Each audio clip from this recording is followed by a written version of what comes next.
Hey, what's up, guys? I got some more Medal of Honor Warfighter news for you guys today, and basically the first bit of information I have for you guys is that the class system is basically being doubled from the Medal of Honor that released back in 2010. There's going to be 6 classes now, and these classes are going to be Pointman, Assault, Demolition, Heavy Gunner, Sniper, and Spec Ops. And the Pointman is going to be granted the Heavy Hitter's ability, which will give players a full round of ammo that deals more damage. Now, I don't know if this is going to be a specialization or some other way they're going to distribute this, but it's definitely seeming like they're trying to expand the variety, and by expanding the variety, they're also expanding the customization that is included with the Medal of Honor Warfighter.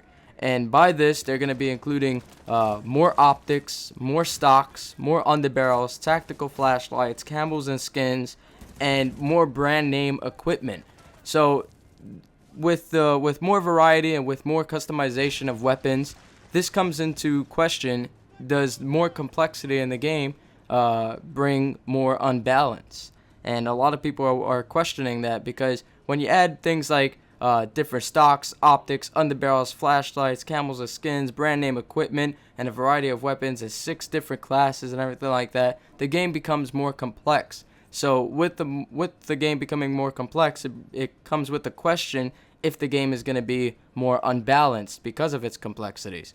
But there is also going to be micro destruction that is going to be present in multiplayer, and the sliding and prone ability that I talked about in my other video, if you guys haven't seen that, the link is in the description box, is going to be returning, but there's not going to be some sort of cover system. You're not going to be able to go up against the wall and take cover that way, as I thought there was going to be.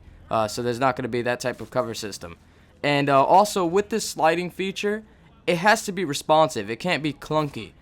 Because then that'll kind of defeat the purpose of this whole sliding feature. It has to be responsive. It has to be right on point. That way you can use it effectively in the game.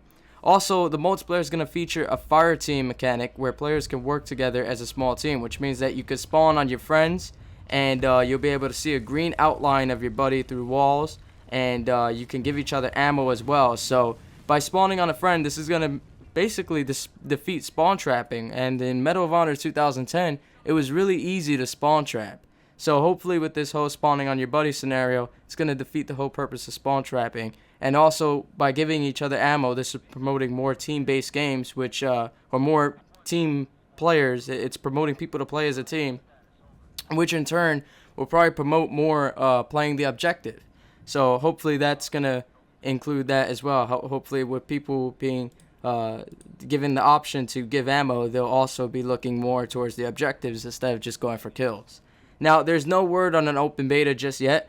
However, I do feel as though they're going to do it again, because last time Medal of Honor 2010 came out, they did include a beta with it. I remember playing it as soon as it came out, so I'm hoping that they do this again, because the beta did help the final product of Medal of Honor 2010. So if they do it again, I'm pretty sure it'll be another successful beta.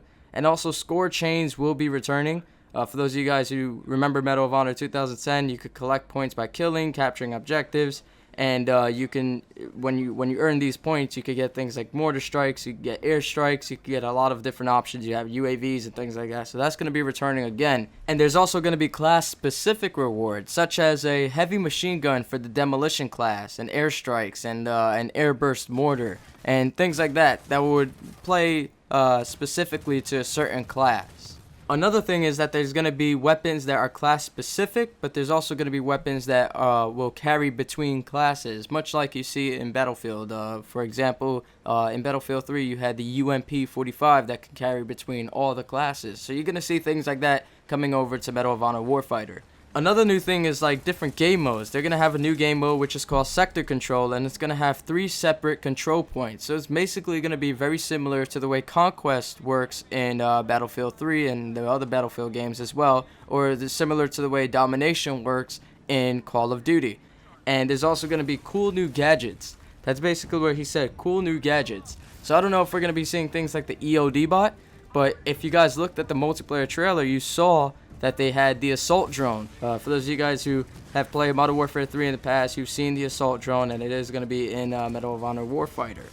And there's also going to be smaller maps. They stated that they're making the map smaller, and they're also reducing the player count from 12v12 to 10v10. And I don't know why they did that. I don't know why they changed it from a 12v12 to a 10v10. If they're making such a bold move like that, they gotta have a good reason to do that. Otherwise, it's just it's gonna hurt the game in the long run. So that's all the Medal of Honor Warfighter news I got for you guys today. I hope you guys enjoyed this video and found it informative. And if you did, don't forget to click that like button, favorite this video, subscribe to my channel if you're new here. And until next time, guys, peace.